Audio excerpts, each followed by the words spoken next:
Le top de 19h, les infos du soir sur Radio Sénégal, Ibrahima Seck. Bonsoir à tous. À la une de l'actualité, le Parti socialiste plus que jamais ancré dans la mouvance présidentielle. Un ancrage réaffirmé ce matin face aux journalistes. Le PS qui se dit par ailleurs solidaire de Barthélémy Diaz. Le maire de Sacré-Cœur-Mermoz a maille à partir avec la justice dans l'affaire du meurtre de Ndiaga Diouf. On les appelle le tueur silencieux. Les maladies cardiovasculaires causent 17 millions de décès dans le monde chaque année. Ici au Sénégal, elles constituent la première cause de mortalité chez les adultes. La journée mondiale du cœur est célébrée le 23 octobre. C'est une véritable bouffée d'oxygène pour l'hôpital régional de Diourbel. L'établissement a reçu un important don d'une valeur de 300 millions de francs CFA de son partenaire Hôpital Assistance Internationale. À suivre les sports avec Benoît Badiane, la rubrique environnement et la revue de presse d'Aaron Diouf. Modou Diop à la technique. Sachez d'abord que le président de la République est à Praia. Il prend part à la cérémonie d'investiture du président du Cap-Vert, Jorge Carlos Fonseca. C'est prévu demain. Le chef de l'État quitte Praia demain en direction de Dagana pour l'inauguration de la centrale solaire de Bohol. Le retour du chef de l'État est prévu le même jour. Je vous le disais dans le titre, le Parti socialiste entend participer aux prochaines élections législatives sous la bannière de la coalition Benno Bokk Yakaar. Une position partagée par 17 801 membres qui ont participé à des consultations internes sur un total de 17 830, soit 93,67% des voix. Des chiffres révélés par Serigne Mbaye Thiam, c'est le secrétaire national aux élections du parti. Il était face à la presse ce matin, compte rendu Codou Diagne. Le PS reste dans la coalition Benno Bokk Yakaar. C'est la décision du secrétariat national du Parti socialiste après 5 mois de travaux et de concertation avec toute sa base. Serigne Mbaye Thiam est secrétaire national aux élections. Le Parti socialiste a réuni ses instances à la base pour se prononcer sur une question politique majeure. Cette procédure de consultation n'est pas nouvelle. Cette décision est annoncée au lendemain de la nomination de le secrétaire général à la tête du Haut Conseil des collectivités territoriales. Est-ce qu'il ne s'agit pas alors de contrat avec le pouvoir? Aminata Mbengue Ndiaye répond. Je ne le crois pas parce que nous vraiment on ne joue pas de petit rôle. Au niveau du Parti socialiste, nous nous sommes dit que on va s'engager aux côtés du président Macky Sall. Et c'est ce qui justifie que c'est tout le parti qui s'est mobilisé pour aller d'abord au référendum et ensuite aller à l'élection du Haut Conseil des collectivités locales. Elle salue pour beaucoup cette nomination de Tanor Dieng à la tête de cette nouvelle institution. Ousmane Tanor Dieng fait partie des plus grands commis de notre administration. Le parcours également qu'il a eu à faire à côté de Léopold Sédar Senghor, de Abdou Diouf, le comportement digne qu'il a eu pendant les 12 ans que nous avons passé dans l'opposition, avec tous les affres que nous a fait vivre le président Abdoulaye Wade. Personne ne peut dire aujourd'hui que Tanor ne mérite pas ce poste. Sur l'affaire Barthélémy Diaz, le PS veut que justice soit faite, même si le député n'a pas déposé une demande de levée de son immunité parlementaire. Selon Aminata Mbengue Ndiaye, le PS est solidaire de son député maire. Nous manifestions toute notre solidarité à notre fils, à notre camarade Barthélémy Diaz. Nous ne lui voulons que du bien. Voilà un compte rendu signé Codou Diagne, puis les membres du Haut Conseil des collectivités territoriales choisis par le chef de l'État. Ces membres donc sont connus, ils sont 70 au total. Parmi eux, le leader du mouvement des Patriotes pour le développement, Liguey, qui compte donc s'investir pleinement pour montrer que le HCCT est utile. Aliou Sow est joint au téléphone par Mamadou Thior. Avec beaucoup de gratitude, de bonheur que j'accepte de faire partie de ceux-là qui vont participer à l'approfondissement de la politique de décentralisation, d'aménagement du territoire et de développement local au Sénégal. Sans plus que c'est après tout mon secteur. Justement, en tant qu'ancien ministre en charge des collectivités locales, vous vous y voyez déjà? J'ai occupé cette fonction pendant très longtemps. J'étais aussi maire, faut pas l'oublier, et conseiller régional. Et depuis 4 ans, je suis dans le cadre de la consultance en tant qu'enseignant-chercheur aussi dans ce secteur-là. J'ai vu 25 de pays pendant ces 4 ans-là. Je suis dans mon domaine et dans mon secteur. Je suis militant de cette cause-là. Je crois, comme le chef d'État, qu'il n'y a pas de politique de développement qui puisse être durable ou réussir sans pour autant qu'on mette l'accent sur le développement local, sur la politique de décentralisation. Par conséquent, je compte m'investir pleinement et me donner à fond pour que cette 4e institution du Sénégal fasse partie de cette tribune, contribuer de la meilleure des manières au développement du Sénégal, à sa cohésion sociale, mais également à l'émergence de ce pays. Pour convaincre aussi ceux qui parlent de cette institution comme d'un Sénabis qu'il n'en est rien. Admettons, même si c'était le cas, il est important que les élus locaux puissent se trouver dans un cadre pour en fait évaluer, promouvoir et développer les politiques publiques en matière de décentralisation. En tout cas, moi, je m'investirai pleinement pour que cette institution puisse prouver par des actes une contribution efficiente la pertinence de sa présence dans la structure institutionnelle du Sénégal. Voilà, Aliou Saoutou, nouveau membre du Haut Conseil des collectivités territoriales. Autre personne choisie, c'est Yatma Fall, c'est le président de la Fédération sénégalaise des associations des personnes handicapées. Il dit mesurer la responsabilité qui pèse sur sa personne. Yatma Fall estime que l'expérience acquise lors de son passage au CRAES, au Conseil économique et social, va lui servir. Je vous propose de l'écouter au téléphone de Jean-Baptiste Sani. Une population de 13 millions, et le président de la République fait l'honneur de choisir, c'est quand même un grand honneur. Et je voudrais, à mon nom et au nom de toutes les personnes handicapées du Sénégal, la remercier très sincèrement. Donc, nous l'avons accueilli avec beaucoup de plaisir.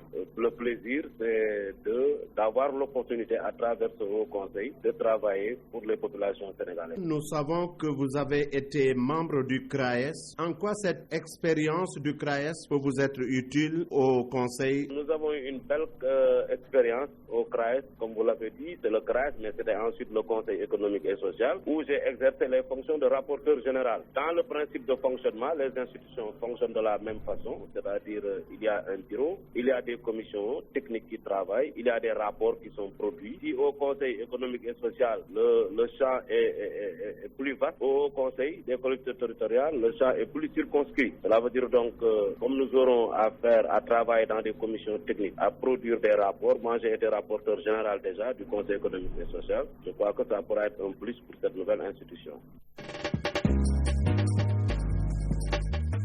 Le débat, l'émission des partis politiques proposée par la radiodiffusion nationale. Kédougou accueille ce samedi votre émission Le Débat. Famara Dembélé reçoit sur place Lansana Sy de l'Alliance pour la République, Djibi Tigana du Parti démocratique sénégalais, Pape Kandiakou du Grand Parti et Arfan Sadia Silla du Parti socialiste. Au menu, les réalisations du régime de Macky Sall dans la région de Kédougou, les attentes des Sénégalais après la découverte de gaz et de pétrole et l'exploitation de l'or de Sabodala. Le débat, c'est un samedi sur deux de 13h30 à 15h sur Radio Sénégal. 19h08, vous suivez les informations sur Radio Sénégal. Les maladies cardiovasculaires causent 17 millions de décès dans le monde et constitue ici au Sénégal la première cause de mortalité chez les adultes. L'hypertension artérielle, ce tueur silencieux, a une prévalence de 24% dans notre pays. Le Sénégal a choisi la date du 23 octobre pour célébrer la Journée mondiale du cœur, une célébration qui sera marquée par une randonnée pédestre de sensibilisation sur les maladies cardiovasculaires. Et en prélude à cette journée, un point de presse a été tenu, compte rendu Mariam Mané. Redynamiser votre vie, c'est le thème de la Journée mondiale du cœur. Au moins 24% de la population sénégalaise est hypertendue et les maladies cardiaques constituent la première cause de décès chez les adultes. Qu'entend-on par cardiopathie? Professeur Serigne Abdouba, point focal cardiologie au ministère de la Santé et de l'Action sociale. Les cardiopathies sont des maladies chroniques, sont des maladies à soins coûteux. Donc pour nous, il est important d'investir dans la prévention. C'est le but essentiel de cette journée de plaidoyer, mais un plaidoyer qui doit être permanent et continu. Quelle est la situation des maladies cardiovasculaires? Professeur Abdouba. L'hypertension artérielle a une prévalence de 24% dans la population adulte au Sénégal. L'hypertension artérielle, c'est ce qu'on appelle aussi le tueur de l'ombre. Beaucoup de gens sont hypertendus sans le savoir. Et très souvent, ça se manifeste par une complication, AVC ou autre. L'une des principales causes des accidents vasculaires cérébraux au Sénégal, que ce soit accident vasculaire cérébral ischémique ou hémorragique, c'est l'hypertension artérielle. Concernant les ressources humaines, le Sénégal a actuellement la plus grande école de cardiologie en Afrique. Nous avons environ 80 cardiologues, soit un cardiologue pour 150 000 habitants. Nous faisons mieux que l'Afrique du Sud, mieux que le Nigeria. Nous faisons mieux que les autres pays africains. Dans chaque capitale régionale, il y a au moins un cardiologue, sauf Kolda et Tamba. Redynamiser votre vie, ce thème interpelle tout le monde et il faut combattre les facteurs de risque tels que la sédentarisation. éviter de manger trop gras, trop salé ou trop sucré, bannir le tabac et manger beaucoup de fruits et légumes. Mariama Mané, l'hôpital régional de Diourbel se dote d'un nouveau matériel médico-technique, un don de l'ONG Hôpital Assistance Internationale. Le matériel est composé de lits d'accouchement, d'hospitalisation, entre autres. S'y ajoute une ambulance médicalisée. Le montant du don est estimé à plus de 300 millions de nos francs, Oscar Tendeng. L'hôpital Érichlouk, qui est la structure hospitalière, va devoir faire face à certaines urgences. Elle a reçu un don de matériel technique de l'ONG Hôpital Assistance Internationale. Il est composé de lits d'accouchement, d'hospitalisation, de brancards entre autres et des consommables, y compris une ambulance médicalisée. Un investissement qui vient s'ajouter à d'autres déjà réalisés par le gouvernement. Pour le directeur de l'hôpital, c'est un pas qui a été franchi de plus pour soulager la souffrance des malades. Dr Amadou Dien. Cette importante don contribuera sans nul doute à améliorer de manière significative les conditions d'accueil et d'hébergement, mais également de manutention de nos patients. Monsieur le gouverneur, il y a une semaine, vous nous avez fait l'honneur de visiter les investissements de plus d'1 milliard de francs CFA que l'État du Sénégal a investi ou est en train d'investir à l'hôpital de Diourbel. Le matériel technique a été acquis grâce à l'ambassadeur du Sénégal à Paris, Bassirou Sène. Le diplomate natif de la ville de Diourbel dit œuvrer pour le bien-être des populations de la commune de Diourbel. Il annonce d'autres perspectives dans la voie tracée par le chef de l'État pour le développement du pays, son Excellence Bassirou Sène. Ça, c'est un peu la face émergée de l'iceberg. C'est ce que vous avez vu aujourd'hui. Ce que nous faisons en souterrain en termes d'envoi d'opportunités au Sénégal, c'est extrêmement important et ça, c'est en exécution des instructions reçues de Monsieur le Président de la République. C'est le chef de l'exécutif régional qui a réceptionné le matériel. Mohamedou Moustapha Ndaw se réjouit de revenir en Érichlouké, non pas pour régler des conflits comme ça a été souvent le cas. L'occasion pour lui d'appeler l'administration de l'hôpital et les syndicats de santé au dialogue pour faire de l'hôpital une structure sanitaire à vocation sous-régionale au lieu de ternir son image. Oscar Tendeng, Diourbel, RTS. Autre chose maintenant, faire de Médina Yoro Fula un nouveau pôle de l'aquaculture, c'est l'objectif affiché par la direction de la pêche continentale. C'était à l'occasion de la cérémonie de lancement de la première récolte à la ferme piscicole de Pata. Les activités ont démarré il y a juste 6 mois et la production est d'1 tonne Bassirou Kane. La première récolte à la ferme piscicole de Pata suscite déjà beaucoup d'espoir. Au moins 1 tonne de poissons est attendue. Malik Gueye, départemental de la pêche à Médina Yoro Fula. Nous avons débuté les opérations au mois d'avril. Nous avons empoisonné 6 000 individus dans un bassin. Après 6 mois, nous sommes venus aujourd'hui assister à la récolte. Le poids moyen des individus est évalué à 250 grammes. On attend 1 tonne de poisson. La ferme piscicole de Pata a été implantée grâce à l'appui de l'ONG FODE, mais avec beaucoup de difficultés. Seydouane de l'ONG FODE. Peut-être qu'il manquait l'expertise pour développer cela parce que c'est un secteur quand même qui est très spécialisé. Heureusement, nous sommes tombés actuellement sur un inspecteur départemental très motivé, c'est sa passion. Et donc, il a vraiment relancé avec les populations la production. La pisciculture est un secteur qui a de l'avenir selon l'inspecteur régional de la pêche de Kolda, Ismaël Ndiaye, qui invite les populations à s'y investir. On peut avoir des apports alimentaires, la protéine, on peut avoir des emplois, augmenter les revenus des populations et même fertiliser les champs. Donc il y a plusieurs opportunités vraiment qu'on pourrait tirer de l'aquaculture. Le directeur de la pêche continentale, quant à lui, réaffirme l'ambition de l'État de développer la pisciculture dans le département de Médina Yoro Fula. Mohamed Signaté. Dans 1 ou 2 ans, Médina Yoro Fula peut être peut-être après Sédhiou un second pôle de développement de l'aquaculture. Kolda, Bassirou Kane, Radio Sénégal. Merci à vous, Bassirou Kane. Ici au Sénégal, seuls 35 à 40% des entreprises respectent les normes de qualité. Selon l'Association sénégalaise de normalisation, ce sont souvent les grandes entreprises qui prennent des dispositions pour respecter ces normes. L'ASN, en collaboration avec l'Union européenne, a organisé ce matin ici à Dakar un séminaire de sensibilisation sur l'importance de la normalisation à Issatousal. La normalisation est une activité qui touche tous les secteurs. Aujourd'hui au Sénégal, on est presque à 509 normes dans les domaines du bâtiment, de l'agroalimentaire, d'électrotechnique, de la chimie et de l'environnement. Ces normes garantissent la qualité et la sécurité des personnes et des biens. Toutefois, de nombreuses entreprises sénégalaises ne les respectent pas, nous dit le directeur général de l'Association sénégalaise de normalisation, Baramassar. On peut dire généralement les grandes entreprises prennent des dispositions pour respecter généralement les normes. Mais on est dans un pays où les PMI dominent un peu le tissu industriel. presque plus de 90%. Donc on peut dire que 35 à 40% au moins d'entreprises qui respectent les normes. D'où ce séminaire de sensibilisation sur l'importance des normes, Clarisse Yoto de l'Union européenne. Le séminaire d'aujourd'hui vise à sensibiliser justement toutes les parties prenantes de ce que vise la qualité, donc à la fois les infrastructures qualité, les entreprises, les consommateurs, pour montrer l'importance de la normalisation qui en fait permet d'introduire la notion de confiance aussi dans des produits qui sont ainsi certifiés et qui sont faits conformément à certaines normes. Donc c'est à la fois important pour le marché local, mais aussi pour les marchés d'exportation, puisque c'est aussi un prérequis pour que certains produits puissent être exportés sur d'autres marchés que le Sénégal. La normalisation qui permet donc d'améliorer la compétitivité et l'accès au marché d'exportation, c'est pourquoi il faut davantage conscientiser les populations, dira le secrétaire général du ministère de l'Industrie et des Mines, Mamadou Diop. Pousser les populations à comprendre que nous avons besoin d'une normalisation vu le contexte économique mondial actuel. On a besoin de définir un certain nombre de normes pour quand même permettre aux populations de consommer de la qualité dans tous les domaines. Ce séminaire de sensibilisation sur l'importance de la normalisation coïncide avec la Journée mondiale de la normalisation célébrée le 14 octobre. Les membres du réseau des journalistes en dialogue social ont bénéficié d'un renforcement de capacité sur les statuts des agents de l'État.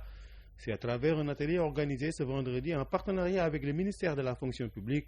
L'objectif est de mieux former les journalistes sur les statuts des agents publics. Georgia Ississé. Compte tenu de l'importance du rôle du journaliste dans la société, le ministère de la fonction publique a offert une session de formation au réseau des journalistes en dialogue social, une formation pour connaître davantage le statut des agents de l'État. Alassane Tounkara, directeur de cabinet du ministre de la fonction publique. Transposé dans le champ du travail, c'est à travers les relations entre le gouvernement et les organisations de travailleurs, d'agents publics, que ce principe est respecté. La rencontre d'aujourd'hui a pour objet principal pour le ministère de s'appuyer sur le principal levier à travers lequel ce dialogue est transposé sur l'espace public, à savoir la presse et ses acteurs que sont les journalistes.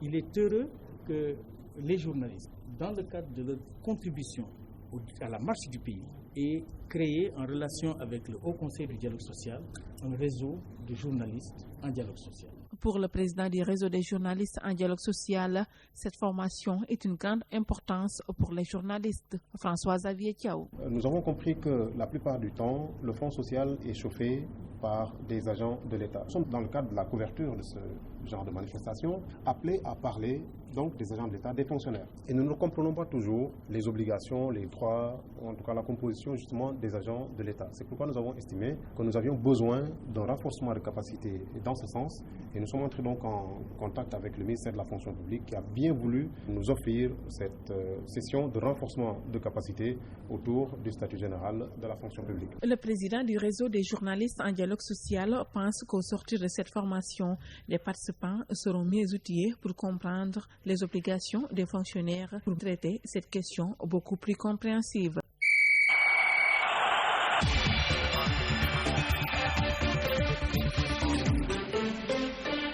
Les sports avec Benoît Badian, bonsoir. Bonsoir Ibrahim Sadi et bonsoir à tous. Football, la première édition de la Supercoupe du Sénégal oppose demain samedi l'Union sportive de Gorée à Niaritali.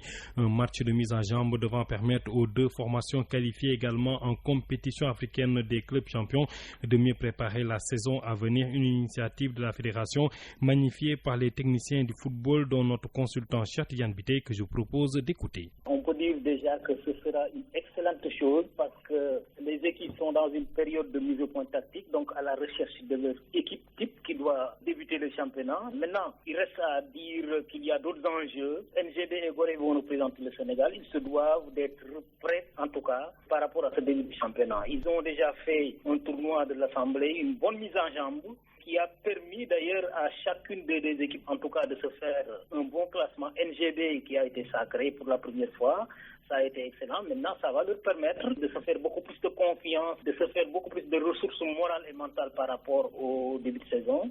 De la même manière, Gorée voudra, pour en tout cas cette finale, essayer de montrer que c'est une équipe qui est déjà prête pour la reconquête, en tout cas à sa propre succession. C'est dire que, en somme, on peut s'attendre à une très belle finale entre Ñaari Tali et Gorée, parce que du point de vue technique d'ailleurs, on peut déjà dire que ce sera normalement un très bon match, une belle fête. Un bon match, une belle fête avec un niveau de jeu un peu plus élevé que la dernière fois ou bien? Tout à fait, parce que l'enjeu est beaucoup plus important. L'enjeu est directement après la gagne de glaner un trophée. Déjà, du point de vue jeu, au niveau des deux équipes qui ont un bon équilibre collectif, où on trouve toujours des solutions individuelles, où il y a de la cohésion. Si une équipe gagne cela, ça peut renforcer le moral, ça peut donner plus de confiance pour un très bon début par rapport aux ambitions pour l'une ou l'autre équipe. Voilà, c'était notre consultant technicien du football, Cheikh Tidiane Biteye. Rappelons que le coup d'envoi de la finale de la Supercoupe du Sénégal, la première édition, sera donné demain à partir de 16h30 au stade Demba Diop de Dakar et l'opposera l'Union sportive de Gorée, championne en titre de la Ligue 1, à Ñaari Tali, vainqueur de la Coupe du Sénégal 2016. Rappelons que c'est une rencontre que vous pourrez suivre en direct et en intégralité sur Radio Sénégal dans l'émission en direct des stades. Football en Europe, des matchs avancés de championnat. Ce soir, actuellement en France, Montpellier 15e mène 1-0 sur la pelouse de Monaco 3e avec Falcao titularisé au stade Louis II pour le compte de la 10e journée.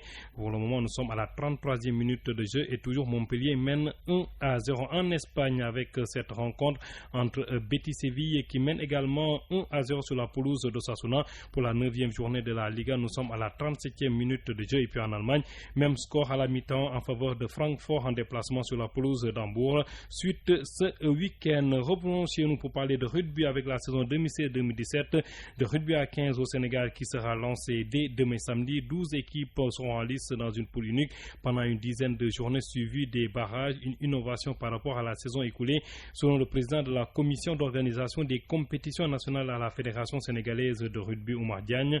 À suivre demain samedi les premières confrontations de la saison 2016-2017 de rugby à 15 au terrain Amont 4, 14h30 Guédiawaye Rugby Club sélection U19, à 16h30 Asfa Yembel, à Nianing 15h Nianing s'en fout le score.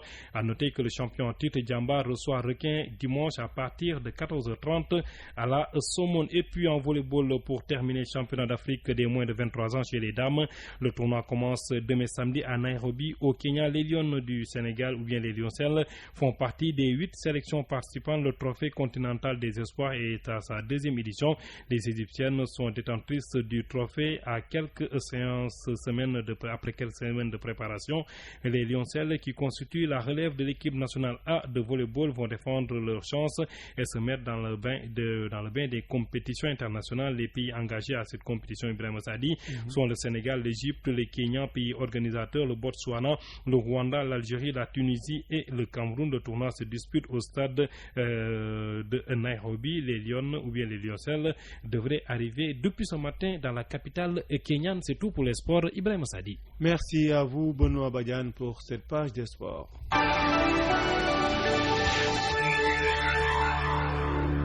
La rubrique environnement du vendredi. Le service régional des eaux et forêts de Matam est sur le qui-vive. En effet, durant cette période, il alterne activités de sensibilisation et mise en place de pare-feux pour prévenir les feux de brousse.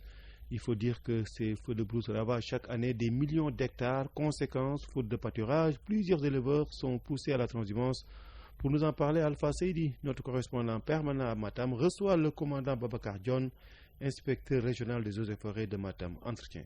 Nous sommes avec le commandant Babacar Dione, chef d'inspection régionale des eaux et forêts de Matam. Monsieur Dione, bonjour. Bonjour, M. Seydi. Nous venons de sortir de l'hivernage avec un tapis herbacé bien fourni, mais vulnérable aux feux de brousse.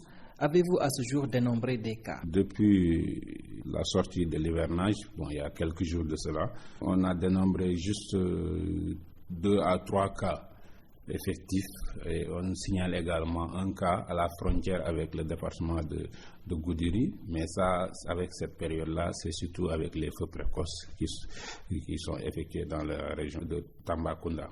Mais pour les cas qu'on a identifiés ici, c'est surtout 2 cas au niveau de la commune de Ourossogui en sortant entre la centrale de la Sénélec et l'aérodrome. Et là, c'est le fait des dépôts d'ordures qui sont là-bas, qui ont été brûlés. Et on a eu à intervenir 2 fois. Et un autre cas de feu qu'on nous avait signalé aussi vers Sarrelouis, qui a brûlé juste 3 hectares. Pour le moment, ce sont ces cas de feu qu'on a enregistrés dans la région. Une ou 2 causes principales à l'origine généralement des feux dans la région? Oui, en général, c'est des feux criminels qui sont allumés, soit par des gens inconscients, ou bien soit par les éleveurs. D'autres, c'est soit des feux accidentels du fait de foyers mal éteints, ou bien des gens qui passent en fumant et qui jettent leur mégot de cigarettes.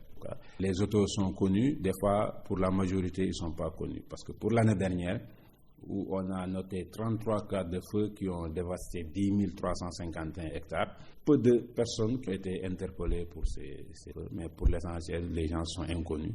Parce que quelquefois, il y a la solidarité communautaire qui font que les gens, des fois, ont des problèmes à dénoncer.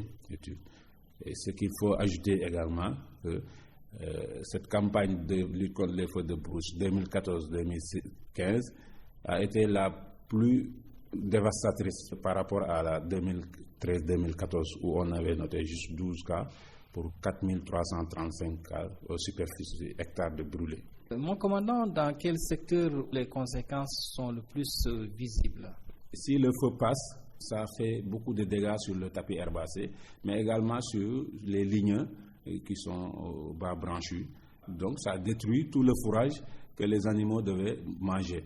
Et donc ça entraîne le déplacement des populations vers d'autres zones où il y a du fourrage. Donc ça entraîne la transhumance. Mais ça cause aussi des dégâts sur les biens des personnes. Parce que l'année dernière, ça a dévasté plusieurs cases dans la zone de Vélingara-Ferlo, un feu qui a été déclaré dans cette commune-là. Des animaux également dans la zone de Ganguel-Maka et tout ça là. Mais également des vivres, du foin et beaucoup de produits alimentaires qui ont été détruits par ces feux. Avec l'étendue de la région et le peu de moyens dont vous disposez, comment gérez-vous les cas qui se posent à vos services? On utilise les moyens dont on dispose, citernes, petites unités de 1000 litres et les citernes 8000 litres. Mais pour l'essentiel, ces unités, pour surtout les grandes, sont en panne. Donc ça pose le problème de mobilité, mais également il y a le problème d'accessibilité, parce que c'est des zones enclavées, il y a des problèmes de réseau, ce qui fait que l'information arrive très tard, d'où le fait qu'on nous travaille en partenariat avec les communautés villageoises et les organes de gestion des unités pastorales pour que ces gens puissent relayer l'information à temps et puissent intervenir avant l'arrivée des unités motorisées. Mais il y a également la prévention que nous faisons à travers l'ouverture des pare-feux, aussi bien l'ouverture mécanique avec l'appui des projets comme le PASA, l'OMACAF, mais l'ouverture manuelle avec l'organisation des populations. Présentement, les populations de la zone de Orefondé sont en train d'ouvrir manuellement des pare-feux pour préserver le pâturage. Il y a aussi les populations de la zone de Canal, surtout vers Doundé et autres, et ils ouvrent manuellement. Il y a la sensibilisation, l'information que nous faisons à travers les radios communautaires, les radios d'État, notamment la RTS, et les réunions d'information et de sensibilisation au niveau communautaire pour parler des fléaux, des cas de feu, les conséquences et les causes qui peuvent engendrer beaucoup de dégâts sur les ressources. Commandant Babacar John, je vous remercie.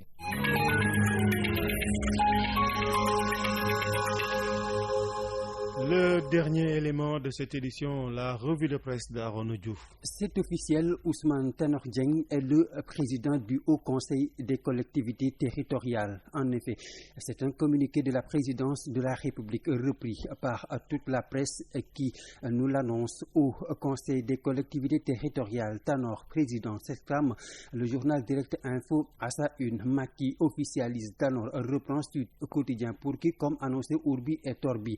Ousmane Tanor Dieng a finalement été nommé à la tête du HCCT. Son installation prévue le lundi 31 octobre au Centre international de conférence Abdou Diouf. Nous apprend l'Obs. Le Haut Conseil des collectivités territoriales vient apporter plus de vigueur à la gouvernance locale et au processus de décentralisation dont l'acte 3 accentue les acquis. Analysant cette nomination du chef de file des socialistes à la tête du HCCT, Abdou Karim Diarra, du Témoin quotidien, estime qu'une chose et sur le choix de Macky Sall pourrait entraîner un bouleversement du champ politique actuel. En effet, poursuit mon confrère, la décision du président de la République sonne comme un retour d'ascenseur en faveur des tanoristes du PS qui ont toujours prôné la poursuite du compagnonnage avec l'APR et au sein de Benno Bokk Yakaar. C'est pourquoi on voyait mal que cette posture de fidélité ne puisse pas être récompensée à la dimension de celle reçue par l'autre grand allié, en l'occurrence l'AFP qui occupe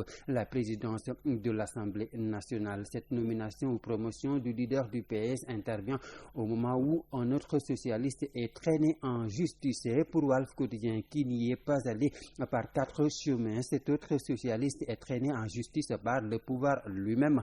Et c'est dire, relève le journal, que Macky Sall souffle le chaud et le froid sur la formation des Verts. Et justement, le procès relatif au meurtre de Ndiaga Diouf, pour lequel Barthélémy Diaz comparaissait hier, a finalement été renvoyé sine die, écrit Sud Quotidien. Ainsi, le suspense note Enquête Quotidien continue pour Barthélémy Diaz et ses 12 acolytes. Leur procès prévu hier a été renvoyé, précise l'AS, par le tribunal correctionnel de Dakar à cause, explique enquête de l'immunité parlementaire dont jouit le député maire de Mermoz Sacré-Cœur. Mais au-delà de tout cela, ce qui est grave, alerte le bêtiste de Rewmi Quotidien, c'est que la nation a compris et bien compris la dimension politique de règlement de compte de ce procès. Et des Macky Sall indique Domo Rewmi, c'est l'amener à faire très attention et à éviter ces informations pour Domo tamiser à sa cause, parce qu'encore une fois, Macky Sall devrait faire attention, car la sociologie sénégalaise renseigne de cette nation, explique Rewmi Quotidien, qu'elle ne supporte pas l'injustice. Autrefois donc, démon Barthélémy Diaz est en train de devenir un martyr tenace qui refuse de rompre et de fléchir, une qualité intrinsèquement inextricable au sang du citoyen sénégalais, rappelle mon confrère, qui admire toujours un homme de refus. Voilà, la revue de presse d'Arnaud Diouf met un terme à cette édition mise en onde par Modou Diop, Marie-Claire Sen, au centre de modulation Laba Soumaré. Réalisation Ibrahima Khalil Goudjabi, Momar Kadhafi Diakhaté. Bonne suite des programmes sur Radio Sénégal. Merci.